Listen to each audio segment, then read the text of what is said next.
Audio Jungle।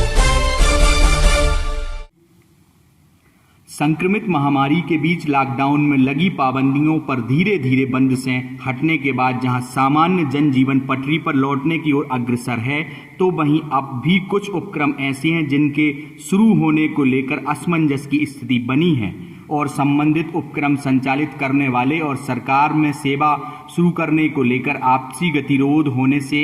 अभी भी सेवा शुरू नहीं हो सकी है। ऐसा ही एक महत्वपूर्ण सेवा के रूप में पहचाने जाने वाली बस परिवहन सेवा है, जिसको शुरू किए जाने के कयास लॉकडाउन फेज 4 के दौरान ही सरकार द्वारा नियमों को शिथिल किए जाने के बाद ही मिलने लगे थे। जहां अनलॉक 1 की घोषणा के साथ सरकार ने बस परिवहन सेवा को कुछ शर्तों के साथ संचालित करने की अनुमति दे दी थी, पर तकरीबन 2 हफ्ते बीत जाने के बाद लॉकडाउन के समय बंद पड़े बसों के पहिए सड़कों पर दौड़ते नजर नहीं आ रहे हैं, जिसके चलते दूर दराज से एक स्थान से दूसरे स्थान गंतव्य स्थान जाने वाले मुसाफिरों को काफ़ी कठिनाई उठानी पड़ रही है और उन्हें अपने निजी वाहनों से आने जाने मजबूर होना पड़ रहा है। इस मामले को लेकर हालांकि बस ऑपरेटर संघ और सरकार के बीच बने आपसी गतिरोध पर चर्चा का दौर जारी है, जहां सरकार द्वारा बस सेवा संचालित करने वाले ऑपरेटर की कुछ मांगों पर शीघ्र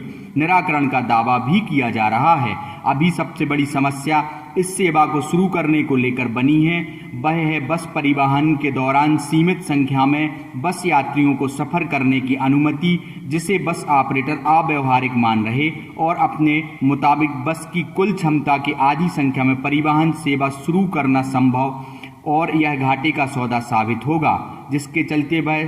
शर्त पर राजी नहीं है और जो तर्क वह दे रहे हैं जायज भी नजर आ रहा है, क्योंकि यह सेवा है जिसके कई लोगों का रोजगार भी जुड़ा है, साथ ही मेंटेनेंस पर एक बड़ी राशि खर्च होती है। ऐसे में उतने ही किराए के साथ आधी संख्या में सवारी परिवहन करने में बस ऑपरेटर मजबूर दिखाई दे रहे हैं और सरकार एवं परिवहन विभाग इस मामले में कुछ रियायतें दिए जाने को लेकर आमने सामने हैं, जिनमें जहां बसों की यात्रियों की संख्या 70% लॉकडाउन के दौरान बस संचालन पूरी तरह बंद होने के दौरान परिवहन के तौर के लिए जाने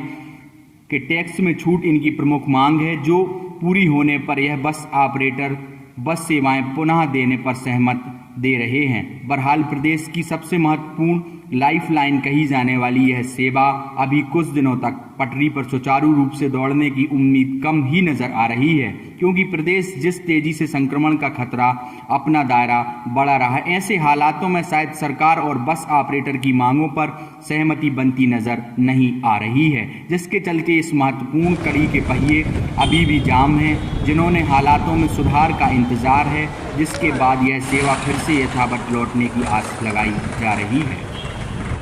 बस एसोसिएशन ने निर्णय किया है कि जब तक टैक्स माफ नहीं होगा 3 माह का, जब तक बस चलाने में आप असमर्थ हैं। और दूसरी बात, जो 50% बोल रही है सरकार की 50 सीटर बस में आप 25 सवारी ले जाओ, तो ये घाटे का सौदा है, तो हम लोग कैसे चलाएंगे? हम तो ये बोल रहे हैं सरकार हमारी गाड़ी अधिग्रहण कर ले और सरकारी रेट से हमें पैसे दे, क्या हम कर्मचारी उपलब्ध करवाएंगे। अभी तक जो चर्चा हुई इसमें क्या फैसला निकल के आएगा, कुछ लग रहा है? शिवराज सिंह, माननीय मुख्यमंत्री शिवराज सिंह ने इंदौर एसोसिएशन के से सदस्यों से बात की है, उन्होंने बुलाया अति शीघ्र निर्णय कर देंगे। आपकी बेसिकली मांग क्या है? यही है कि 3 माह का टैक्स माफ कर दिया जाए। क्या शुभ नाम? Rajesh Pandey, STD bus service. सबसे पहले तो ये है कि टैक्स का, जैसे अभी भैया ने बताया कि टैक्स माफ़ करना है, वो 3 महीने तो ये सब व्यवसाय बंद रहा, तो सरकार से हम लोगों की मांग रखी है कि 3 महीने का टैक्स माफ़ करें। उसके बाद सबसे बड़ी दिक्कत ये है कि जैसे गवर्नमेंट बोल रही है 50% पैसेंजर को लेके आप बस चलाएं,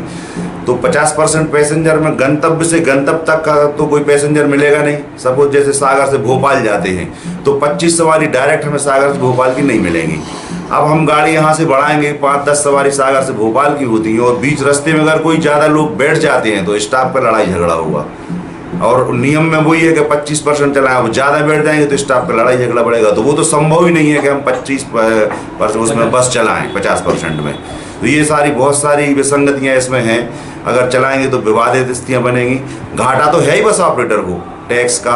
टायर का, स्टाफ का, डीजल का, ये सारी अव्यवस्थाएं तो होंगी। तीसरी बात एक कि अगर इसको हम लोग संचालन करते हैं तो कम से कम 1 से 1.5 महीना रूटीन में आने में लग जाएगा। अभी सभी लोगों को पता है कि बस का संचालन बंद है और कुछ एक महामारी का डर लोगों के दिमाग में बैठा हुआ है, तो लोग बहुत कम निकल रहे हैं। तो ये 1.5 महीने में जब तक रूटीन आएगा तब तक हम लोग बहुत गर्त में चले जाएंगे। इसलिए सरकार से यही मांग रखी है मध्य प्रदेश एसोसिएशन ने, सागर जिला बस ऑपरेटर एसोसिएशन ने, कि 3 महीने का टैक्स माफ कर कम से कम 80% पैसेंजर को लेकर चलाने का बोले तो हम लोग उसमें प्रयास कर सकते हैं।